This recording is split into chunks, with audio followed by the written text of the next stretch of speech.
Hi viewers, welcome to Myra media. Pak భారత్ల మధ్య గత వారం రోజుల నుంచి జరుగుతున్నటువంటి పరిణామాలు అందరికీ తెలిసిన విషయమే.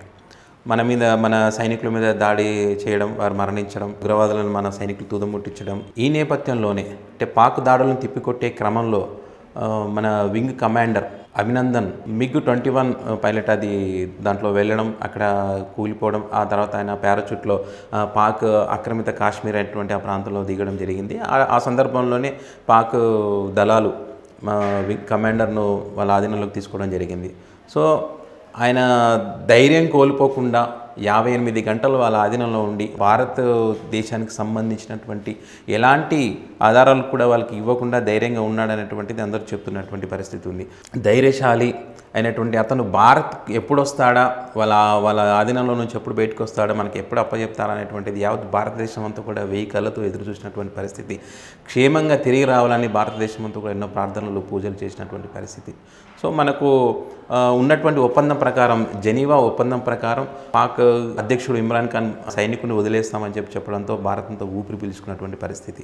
సో నిన్న సాయంత్రం అతను వాగా సరిహద్దులో మనకు భారత సైనికులకు పాక్ సైనికులు అధికారులు అప్పచెప్పడం, ఆ ప్రాంతం అంతా కూడా మువ్వన్నెల జెండలతో రెపరెపలాడినటువంటి పరిస్థితి.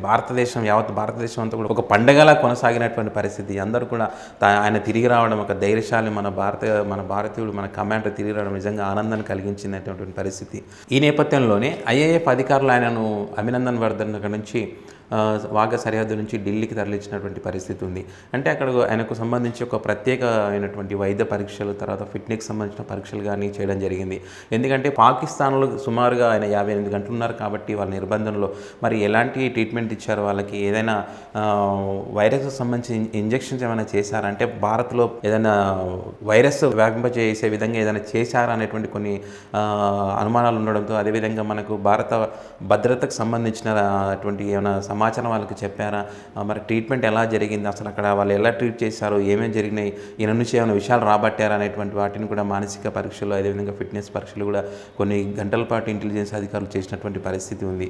సో మొత్తానికి ఏది ఏమైనప్పటికీ కూడా మన వీరుడు ధీరుడైనటువంటి మన వింగ్ కమాండర్ అభినందన్ వర్ధన్ భారతదేశం తిరిగి రావడం నిజంగా సంతోషించదగ్గ విషయం అని మనం చెప్పుకోవాలి.